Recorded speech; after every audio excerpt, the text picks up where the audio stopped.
Good evening and welcome back to Looking Forward. Hope you had a great Sunday and now it's time to gear up for the week ahead. This show is all about the stories that are shaping up and will impact our lives, choices and the world around us. Tonight we are tracking 4 big news developments that are set to unfold over the coming week and beyond, influencing India's and world's politics and economics. So let's dive right in. Our first story is Bihar, which is heading to the polls on 6th of November, marking the beginning of a fiercely contested 2-phase election. The first phase will cover 121 assembly constituencies, with the second phase scheduled for 11th of November. The counting of votes will take place on 14th of November. Prime Minister Narendra Modi and other top leaders are actively campaigning with promises of development, employment and welfare schemes. The Election Commission, in fact, has assured a transparent and a peaceful voting process with over 90,000 polling stations and strict measures, security measures that have been put in place. With controversies and political violence ruling the headlines in Bihar, we will tell you on who really has the edge in the Bihar elections. Our second story is about how India's skies are buzzing with activity as the country gears up for a massive military showdown. Major notice to airmen have been issued, covering a vast area from the Western Theatre to central India, the Bay of Bengal and the Northeast India. This isn't just a routine alert, it's a clear message to the neighbouring countries' air forces that India means business. The Indian Air Force, the tip of India's spear, it's flexing its muscle across multiple theatres, showcasing its readiness to take on any challenge. And not just that, the big focus would certainly be on the Tri-Services exercise, which has a focus on the western border. In fact, this happens to be the biggest exercise that is being carried out 6 months after Operation Sindoor. And not to forget how the Pakistanis are essentially copying this entire exercise. Our third story this week, where India is coming together to commemorate a remarkable milestone, the 150th anniversary of the iconic song Vande Mataram, composed by Bankim Chandra Chattopadhyay in 1876. This powerful poem ignited the flames of India's freedom struggle and continues to evoke strong emotions. From its humble beginnings as a literary piece to its adaptation as India's national song in 1950, Vande Mataram has navigated a complex journey. And finally, New Yorkers are gearing up to elect their next mayor on 4th of November, with Democrat Zoran Mamdani leading the pack, followed by independent candidate Andrew and Republicans Curtis Sliver. Mamdani, a socialist, has gained significant traction, winning the Democratic primary and receiving support from former US President Barack Obama. The election is seen as a clash between progressivism and populism, with Mamdani's campaign focusing on affordability and social justice. We will be looking forward to that. Let's now take a look at the headlines we're tracking at this hour.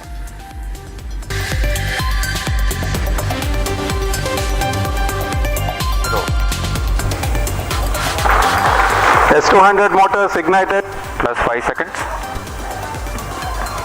S200 boosters का सफलतापूर्ण प्रज्वलन और LVM-3 M5 का उत्थापन द्वितीय प्रमोचन मंच से. We have a magnificent lift-off, the LVM-3 M5 CMS-03 mission in the air. This time ISRO launches India's heaviest communication satellite, GSAT-7R, for Indian Navy.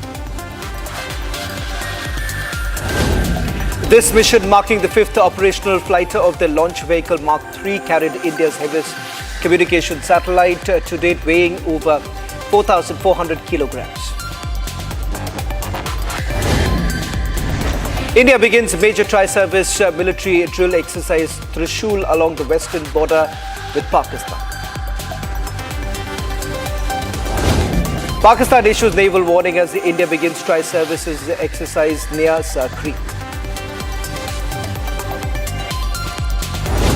Tamil Nadu all-party meeting opposes SIR, decides to approach Supreme Court.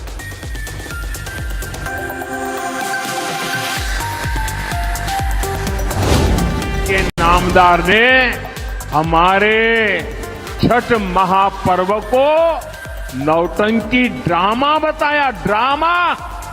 ऐसी सजा दीजिए कि हिंदुस्तान में फिर कभी कोई छठ महापर्व का अपमान न कर पाए भाइयों।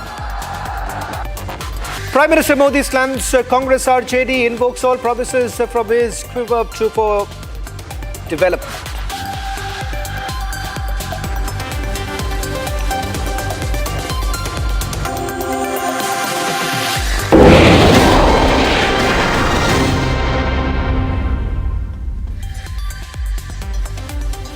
Bihar's battleground ignites tomorrow with phase 1 of the assembly elections. You're looking at over 121 seats across 20 districts where 1,314 candidates, including heavyweights like Tejashwi Yadav and Deputy Chief Minister Suraaj Chaudhary, will be clashing amid promises, scandals and family feuds. As the NDA defends its decade-long grip and Mahagathbandhan eyes a comeback with jobs and freebies, here is what to expect amidst this week on 6th of November for phase 1.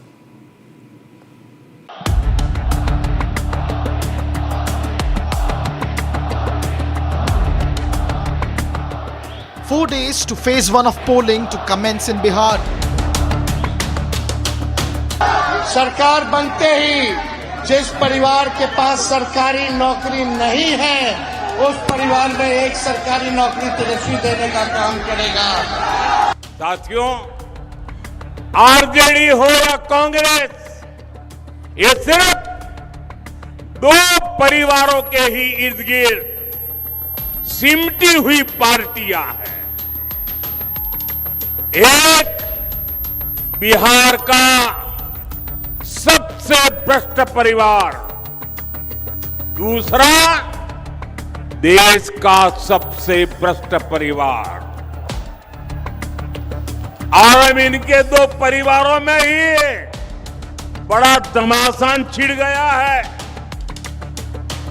यहां एक जंगल राज के युवराज है, उन्हें लगता है कि कांग्रेस के युवराज की पदयात्रा ने उन्हें ही पैदल कर दिया।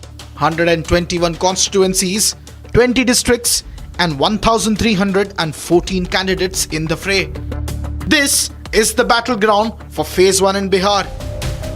RJD has the most skin in the game, with 71 candidates facing the EVMs in phase 1, followed closely by the BJP with 58 candidates, JDU right behind with 57 and Congress with just 24, of which 6 incidentally are just friendly fights with the RJD.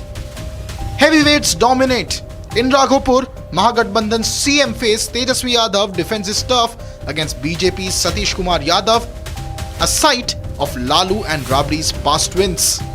पहले भी जो कहा वो हमने किया, जो कह रहे हैं वो करेंगे। 5 लाख सरकारी नौकरी हम लोगों ने दिया, 3.5 लाख नौकरी तक की अग्नि करी, 4.5 लाख शिक्षकों को राज के कंधे का हम लोगों ने दर्जा दिया। जो कहा वो किया। Question is, can he walk the talk on his fiscally burdensome promises? देखिए, श्री तेजस्वी यादव जी ने महागठबंधन का जो संकल्प पत्र है, वो तेजस्वी जी का प्रतिज्ञा और प्रण है कि जिस घर में सरकारी नौकरी नहीं है, हर उस घर को सरकारी नौकरी एक आदमी को दी जाएगी। 200 यूनिट बिजली फ्री किए जाएंगे, 1500 रुपया सामाजिक सुरक्षा पेंशन दिया जाएगा, युवा आयोग बनाया जाएगा, डोमिसाइल नीति लागू की जाएगी और माताओं बहनों को 30,000 रुपये सालाना दिए जाएंगे। ये सारे जो दावे तेजस्वी जी ने किए हैं, इस पर जनता को भरोसा है। Then there is Tarapur, where BJP's Deputy Chief Minister Suraaj Chaudhary will challenge RJD's Arun Kumar. While Suraaj seeks a re-election, the larger question for the NDA is, can it defeat the anti-incumbency sentiment? NDA, according to me, must not get anything less than 100.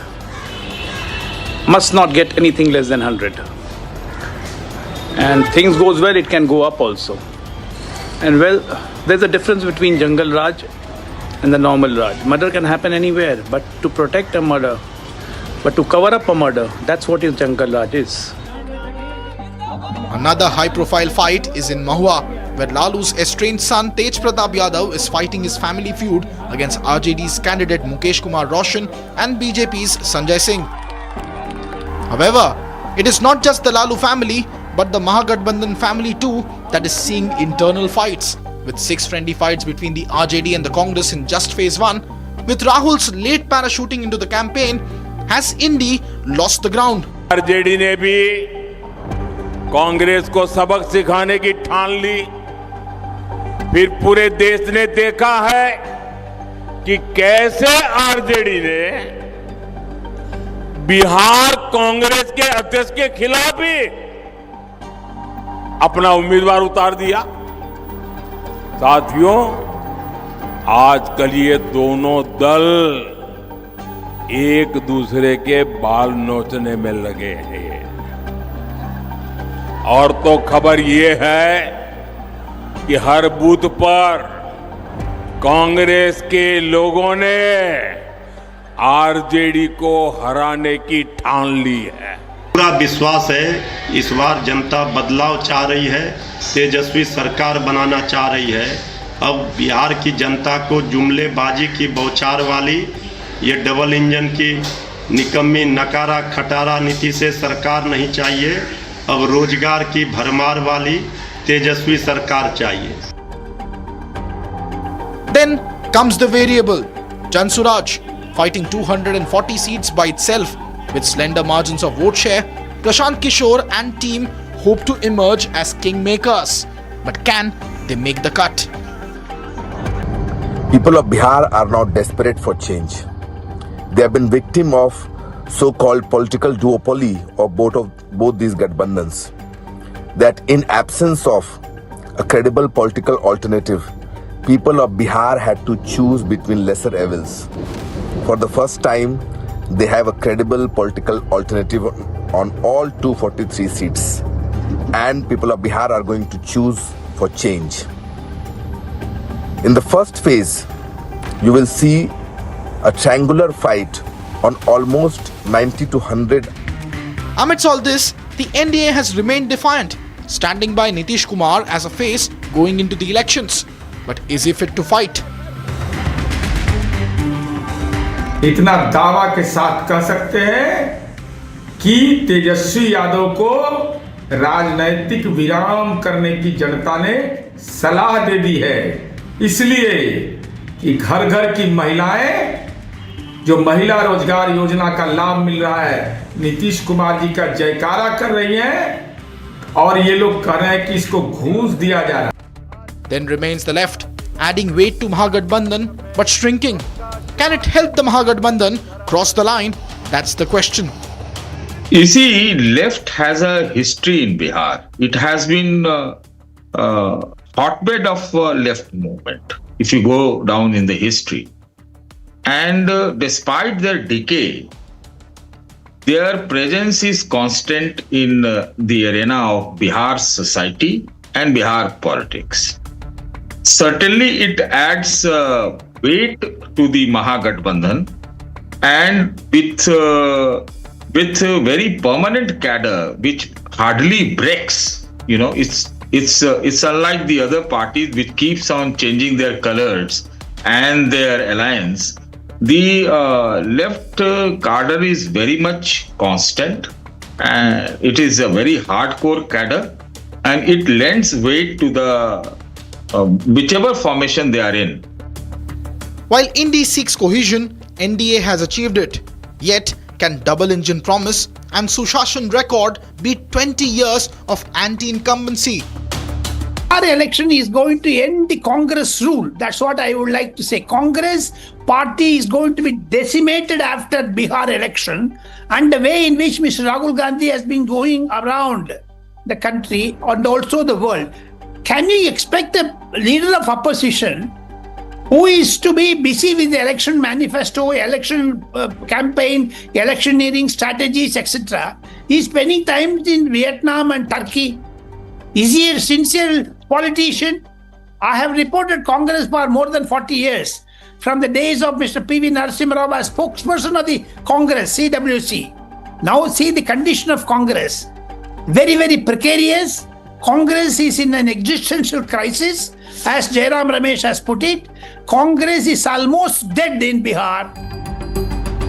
If NDA holds 80 plus seats in phase 1, then it could build strong momentum for phase 2. It's challenged Mahagathbandhan to flip the script in Bihar. For now, the People's Festival is all set to begin. All eyes are on the Bihar verdict.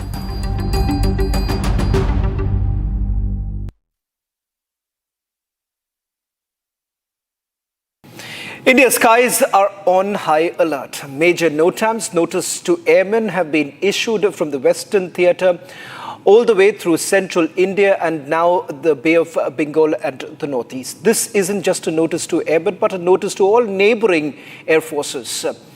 This is the largest organized tri-services drill since Operation Sindoor, and the Indian Air Force, which is the tip of India's spear, is making its presence felt across multiple theatres.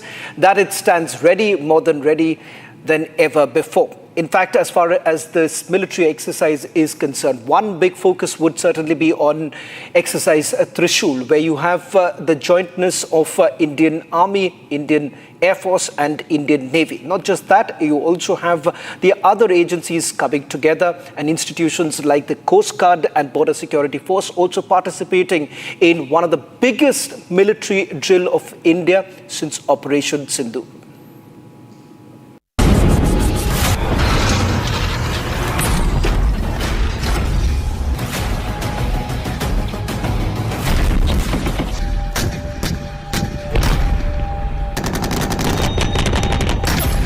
Indian Armed Forces aren't just training anymore.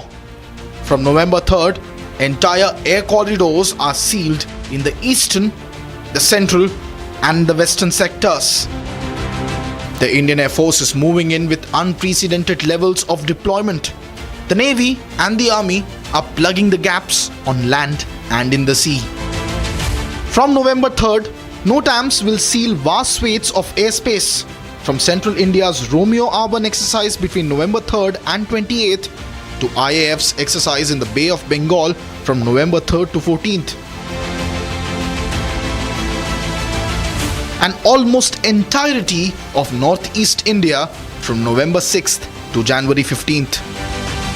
Most of these NOTAMs go into force while the Tri-Forces wargaming exercise continues in the Western Theatre, known as Exercise Trishul. These NOTAMs have put not just Pakistan, but Bangladesh, China, Bhutan, Myanmar and Nepal's borders on high alert. The exercise of the Air Force is being carried out in a strategically sensitive northeastern region which borders 4 countries, that is China, Bangladesh, Bhutan and Myanmar.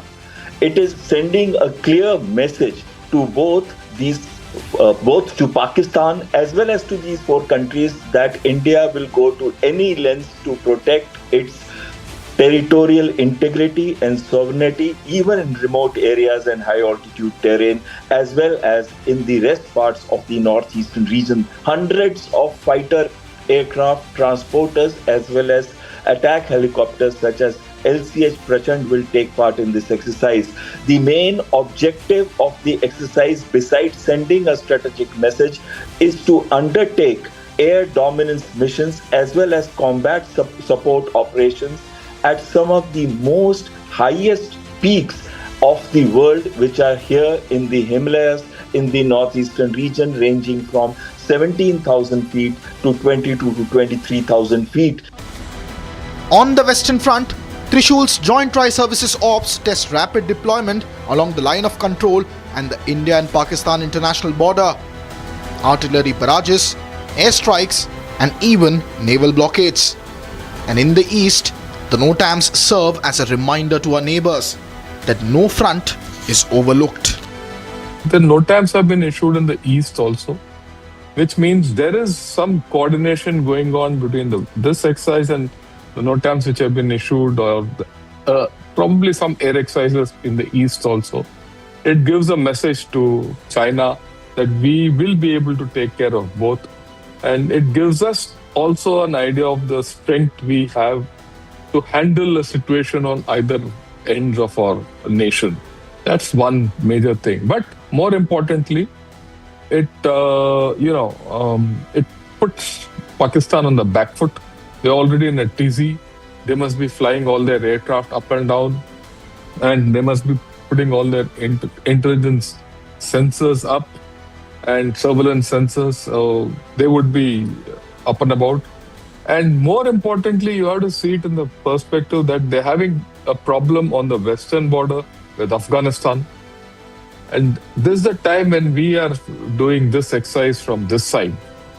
So, they are caught between the two. One doesn't know where they probably would be thinking, where do we go from here? It's not just the Northeast. The Bay of Bengal NOTAMs have even raised eyebrows.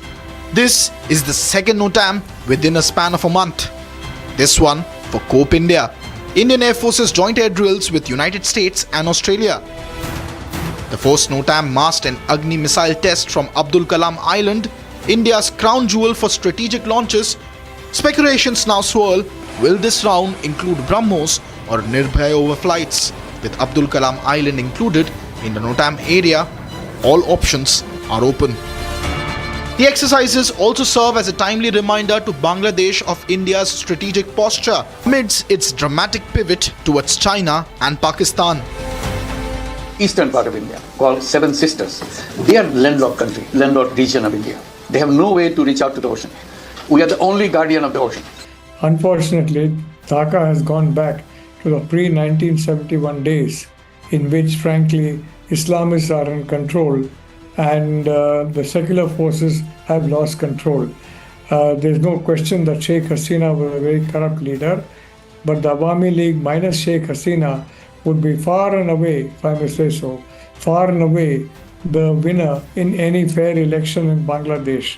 So the reality is when Muhammad Yunus said, we are worried about a fair election, what he means is he is worried about the ability of the government presumably led by him. I say presumably because not really.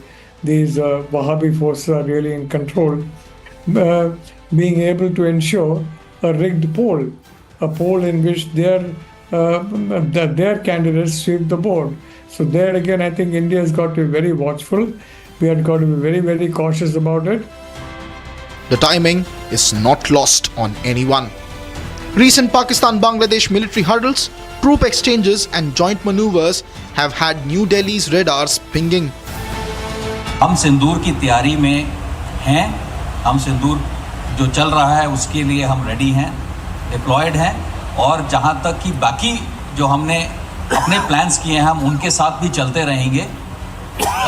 So that is a very simple message that we are looking. Pakistan has been over clever and overactive in trying to destabilize India. It joined hands with the CIA, its ISI, to create a colored revolution in Bangladesh, as a result of which the Jamaat-e-Islami and the Razakars, who supplied women to the Pakistan army during the 71 war, have been brought in center stage. General Mirza, very grandiosely, the chief of the general staff of the Pakistan army, very grandiosely visited the border, provinces of Bangladesh and with binoculars scanned the Siliguri corridor in some kind of a message to India. This message has backfired badly. India believes in mirror imaging. India believes in a tit-for-tat approach.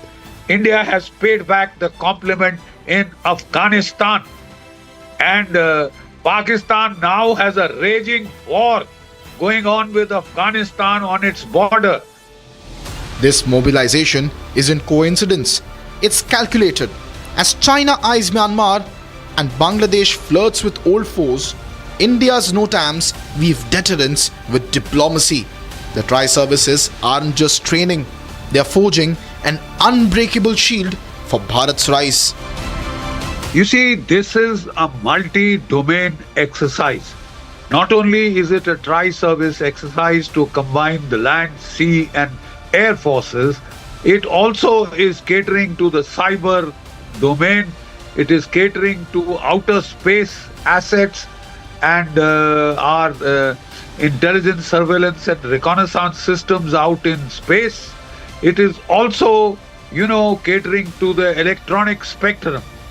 So it is an exercise designed to test out our theaterization concepts.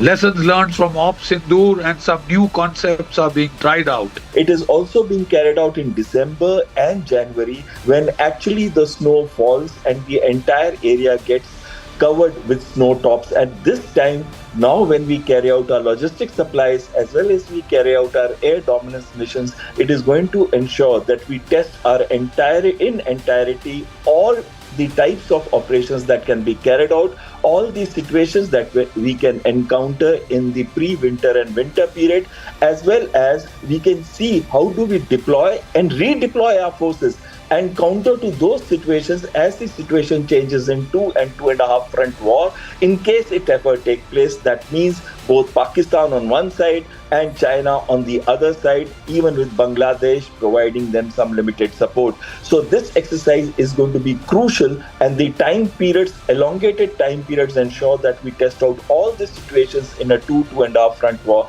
and we also are able to air supply thousands of tons of logistic supply to the troops which are operating from some of the most inhospitable terrains in the world. In a neighborhood of shifting sands, India stands firm. These NOTAMs, these drills, they are more than maneuvers. They are the pulse of a vigilant nation, turning vigilance into victory. From the lessons of Operation Sindoor to the triumphs of tomorrow, Bharat's forces are reminding the world, our skies, our seas, our borders are untouchable and unbreakable.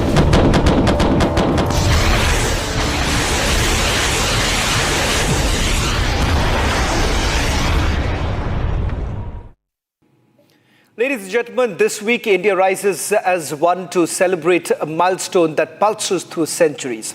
150-year-old song that inspired the freedom struggle and still moves hearts. The year was 1876.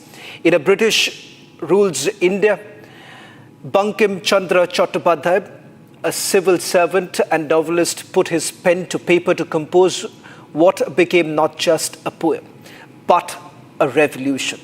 Vande Mataram. 150 years later, the national song of India is sung by 1 billion voices across.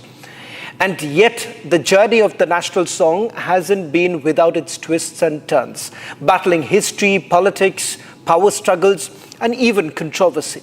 Today, we look forward to more inspiration from this timeless ode to our nation and motherland.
कुछ ही दिनों बाद 7 नवंबर को हम वंदे मातरम के 150वें वर्ष के उत्सव में प्रवेश करने वाले हैं। 150 वर्ष पूर्व वंदे मातरम की रचना हुई थी और 1896 में गुरुदेव रविंद्रनाथ टैगोर ने पहली बार इसे गाया था। साथियों, वंदे मातरम के गान में करोड़ों देशवासियों ने हमेशा राष्ट्र प्रेम के अपार उफान को महसूस किया। हमारी पीढ़ियों ने वंदे मातरम के शब्दों में भारत के एक जीवंत और भव्य स्वरूप के दर्शन किए हैं। इसकी रचना बंकिम चंद्र चट्टोपाध्याय जी ने सदियों की गुलामी से शिथिल हो चुके भारत में नए प्राण फूंकने के लिए की थी। वंदे मातरम का उद्घोष 140 करोड़ भारतीयों को एकता की ऊर्जा से भर देता है।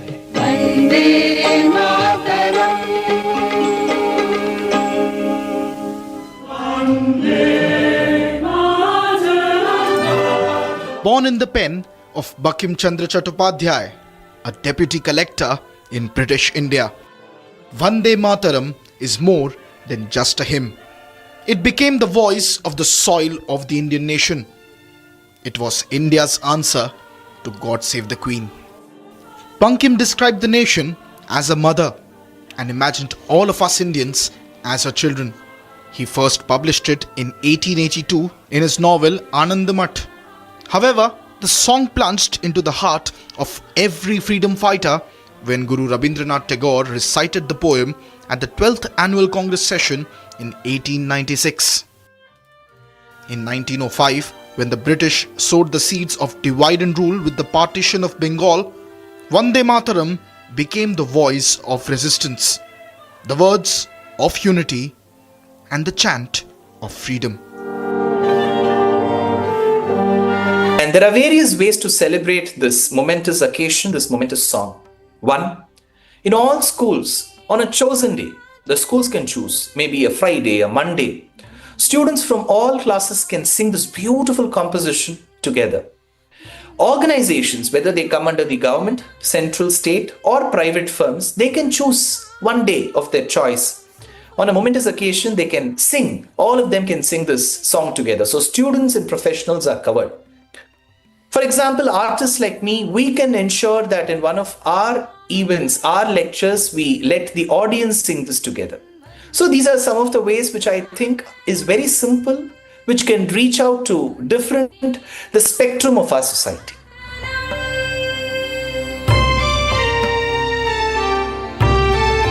But our national song's journey was marked by battles, not all physical, woven with the nationalist tapestry, but still a few threads of discord emerged.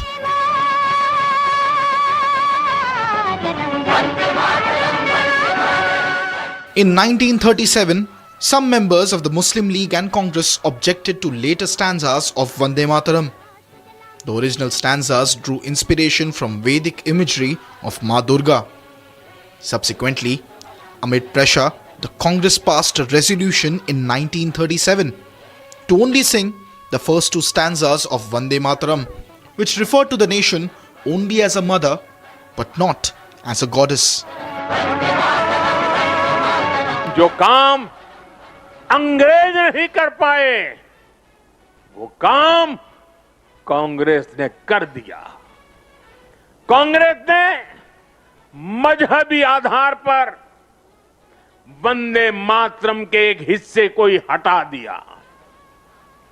यानी कांग्रेस ने समाज को भी बांटा और अंग्रेजों के एजेंडे को भी आगे बढ़ाया। और मैं आज एक बात बहुत जिम्मेदारी से कह रहा हूं, जिस दिन कांग्रेस ने वंदे मातरम को तोड़ने का, काटने का, विभाजित करने का फैसला लिया था, उसी दिन कांग्रेस ने भारत के विभाजन की नींव डाल दी थी। कांग्रेस ने वो पाप नहीं किया होता तो आज भारत की तस्वीर कुछ और होती। The friction that began before independence continues today. The legacy of Congress's resolution that diluted but did not erase the question still shapes the debate. I do not know if it is the right time for us to, fight back stating that this should be reinstated, the next paragraph should be sung, because nothing can come through forcing. And I just feel that politicians rise above all these differences, just see the meaning, the quintessence of the song, and we adopt the entire song. So it's high time that people rise above all these political differences. And yet, demand for the full Vande Mataram continues, even as some leaders from school debates to parliament publicly refuse to sing it, citing faith or conscience. मेरे मज़हब में, मेरे religion में ये कहा गया है कि अल्लाह जिसने ज़मीन बनाई, आसमान बनाया, सूरज बनाए, चांद बनाए, इंसान बनाए, सारी दुनिया बनाए, हम उसके अलावा किसी के आगे सर नहीं झुका सकते। ये मेरे मज़हब में कहा गया है। जिनको भारत का आजादी स्वीकार नहीं है, अखंडता स्वीकार नहीं है, वंदे मातरम स्वीकार नहीं है, उनको भारत में रहने का कोई अधिकार नहीं है। Even if you openly do not want to sing, do not give a firm opposition. Rather, I would say to my Muslim friends, brothers and sisters, when a Vande Mataram is sung, you can stand up, you can just murmur, or you just have to keep quiet, but pay your quiet obeisance to the land. So rigidity in any religion and refusal to be a part of the ethos of the civilization is not going to help the community in the long run, and you will never be inclusive of a society. You can never include yourself in the part of the larger society. You will have to stay away from the larger religion and keep complaining about it. 150 years on, Vande Mataram's resonance still shakes stadiums, still inspires schoolyards, and it still motivates soldiers' camps. From Mahatma Gandhi's prayer gatherings, the Azad Hind Fauj of Netaji Subhash Chandra Bose, from Tagore's voice to Lata Mangeshkar's, Vande Mataram endures as a forever emotion for India.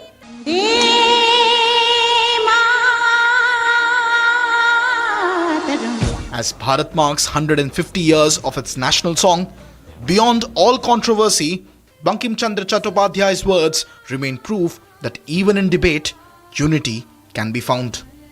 The song that once freed us now inspires us to keep building, keep healing, and keep dreaming.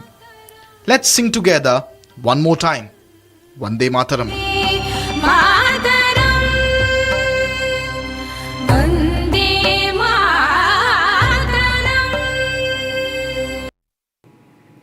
The New York City mayoral election is heating up, with Zohran Mamdani, the Democratic nominee, maintaining a strong lead. According to recent polls, Mamdani is ahead with 41 to 51% of the votes, followed by Andrew Cuomo, the independent candidate, with 26 to 34%, and Curtis Sliwa, the Republican candidate, with just about 11 to 24%.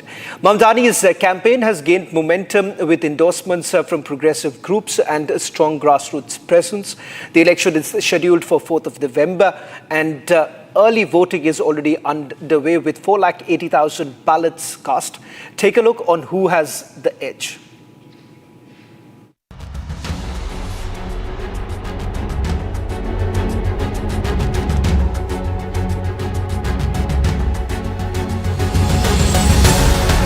As the city that defines America's spirit moves towards election day, New York stands at a political crossroad once more. This mayoral race is not just about who will lead, but about what New York and perhaps America itself is willing to become. A city carved by its diversity and relentless energy. Three contenders, Zohran Mamdani, Andrew Cuomo, and Curtis Sliwa, are vying to steer America's largest metropolis into an uncertain and defining new chapter. Zohran Mamdani, born to filmmaker Meera Nair and scholar Mohammad Mamdani, is unlike anyone in New York's political history. The 34-year-old Queens Assemblyman, a proud socialist and son of immigrants, is now a contender for City Hall. Hailed by some as symbol of change and dismissed by others as too radical. Because of the difference, it's such a vast difference between the way President Trump does his agenda compared to what Mamdani wants to do for New York. They're very night and day as far as policy. The suit, the tie, the boots. A man with perpetual glee on his face may have won the internet with his Gen Z tailored social media charm, but his crusade to make New York affordable has been questioned time and again, especially by Indians in city and beyond. First of all, the progressive wing of the party is nothing new. There are several other far-left socialists that have similar talking points and agendas that are currently in power in Congress. So this is the first time that somebody in New York has reached such levels. He's currently leading former Governor Andrew Cuomo by 6 points in the race. So, you know, he's really talking about a lot of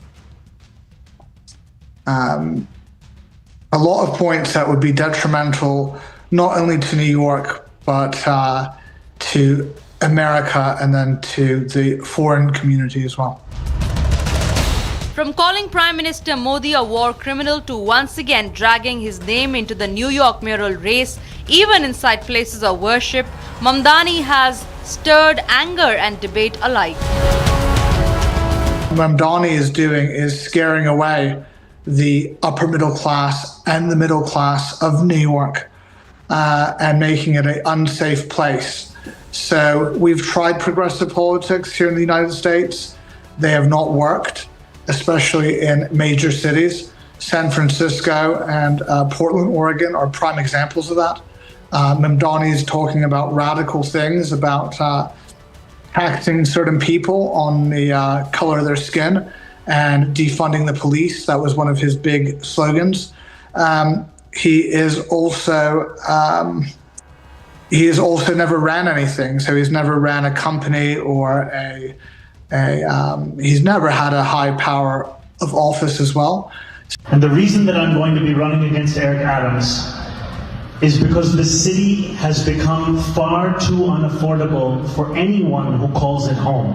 And I know that many in this Gurdwara are facing the same concerns about how they can afford their rent, or how they can afford their water bill, or their electricity charge, or their child care, any which way that they need to survive. And this mayor has taken every opportunity to make life more expensive, all while supporting Prime Minister Modi and an Indian government approach to violence for our community members. So thank you so much for having me here.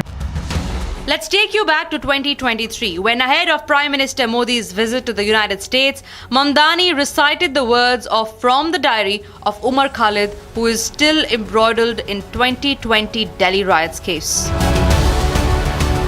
And yet again, he took a swipe at Prime Minister Narendra Modi, this time at a Hindu temple right in the midst of the sacred Deepavali celebrations. The big question: why is the New York mayoral race capturing attention far beyond the city's borders? And what does it mean for the Indian community in New York? And why does Mamdani deem it fit to target India in his contest against Andrew Cuomo and Curtis Sliwa? With a large Indian community still finding adobe in New York, Mamdani's victory in his mayoral race could send ripples far beyond city politics.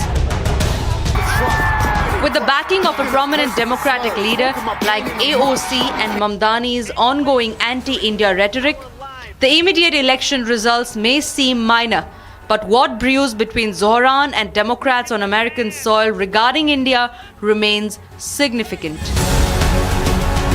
Zohran Mamdani is expected to take the helm of one of the most important cities in the world and the largest city in America.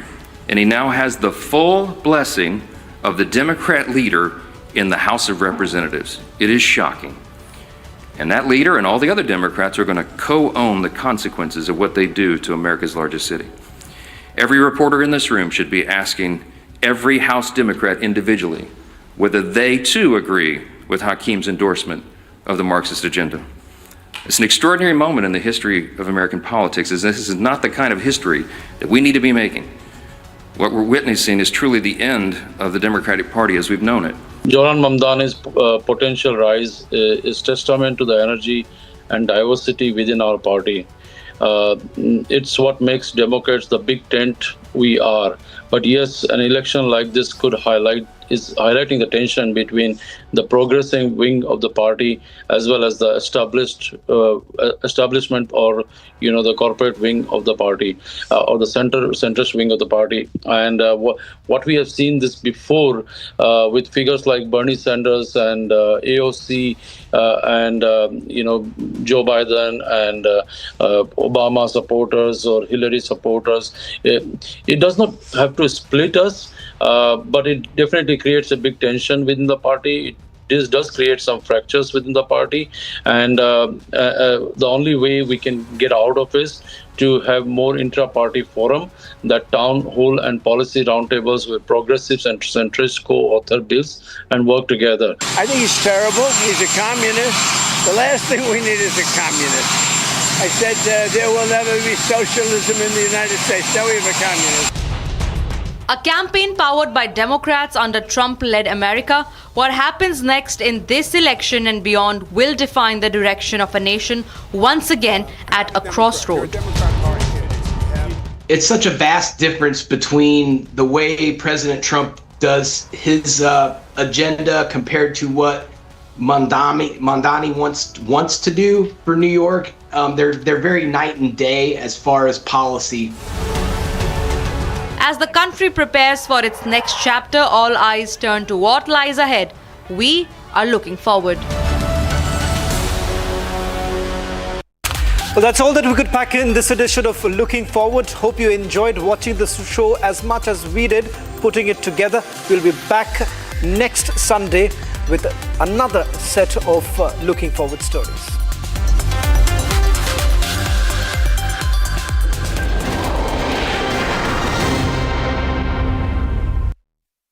Powered by Century Ply Club Prime. Raho befikar.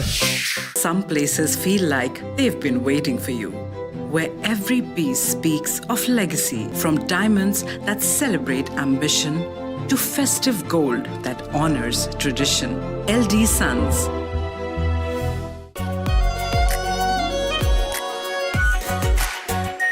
Our pure Shahi Paneer Masala. Delicious, healthy, every day. Bharat की अपनी दुकान India सोना, अपने देश का सामान India सोना, India सोना, इंडिया सोना। अब छोलिया हो या लोबिया, सफेद चने या काले चने, सब कुछ मजेदार बने। केसरिया से मन जोगी हुआ रे, दिल झूमे देखो।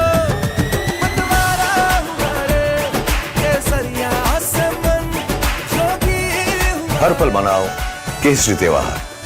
विमल, बोलो जुबान केसरी। थोड़े में ज्यादा स्वाद, यही तो है इसकी खास बात। वाओ मामा, क्या स्वाद है? अरे मेरे राजा, सबका राजा आरकोल मसाला।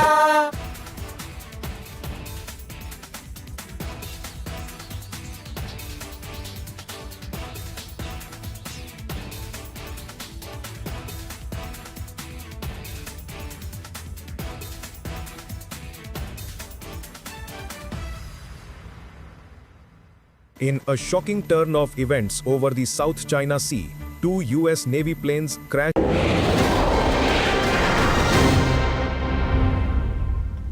Ahead of Russian President Vladimir Putin's visit to India, a major development gaining traction is the potential inclusion of Russia's 177S engine in the evolving defense trade dialogue. With Indian officials already engaged in early-stage discussions, the engine is being framed as a strategic offering aligned with India's modernization and indigenization goals. Derived from the Saturn AL-41F1S family used in the Su-35, the 177S is an export-optimized variant of the more advanced AL-51F1 Isdaliya-30, powering the Su-57 stealth fighter. The engine, developed by United Engine Corporation, is being pitched not merely as a propulsion upgrade, but as a strategic enabler for India's future air combat capabilities.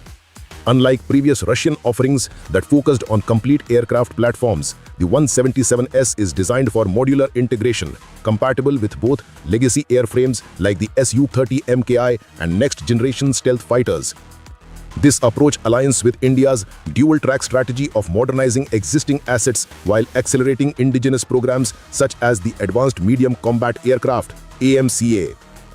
A defining feature of the 177S is its three-dimensional thrust vectoring system. Unlike conventional systems that pivot in single axis, the 177S nozzles can deflect in pitch, yaw, and roll, granting aircraft unprecedented agility. This enables post-stall maneuvers such as the Cobra and the Herbst maneuver, which are tactically valuable in close-range engagements and missile evasion. Thrust vectoring also reduces reliance on aerodynamic control surfaces, allowing for stealthier airframe designs with fewer protrusions.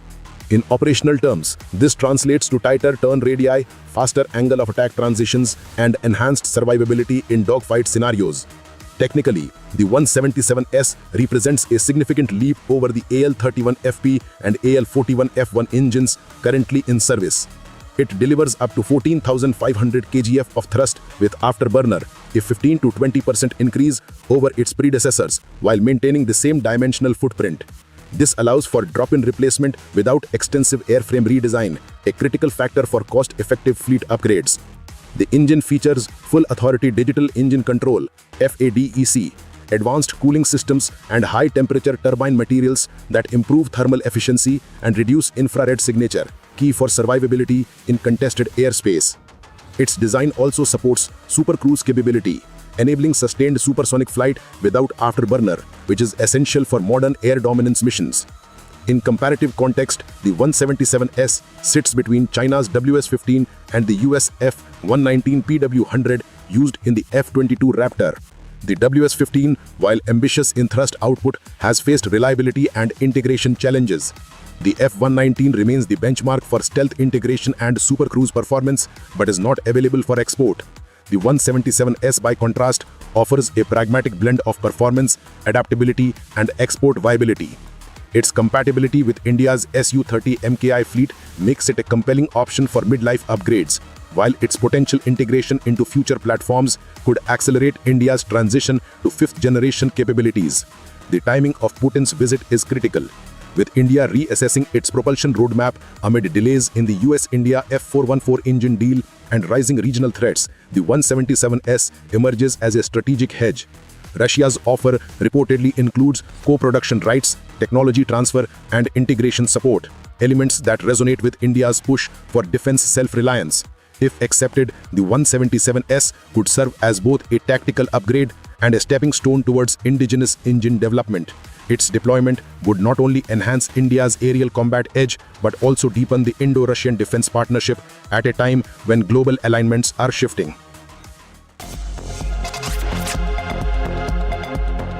साथियों, मोदी ने ये भी कहा है कि अब भारत आतंकियों को घर में घुसकर मारेगा।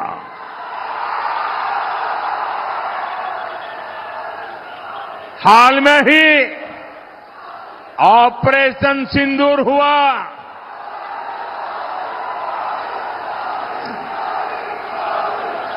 हमने फिर से अपनी गारंटी पूरी करके दिखाई कि नहीं दिखाई?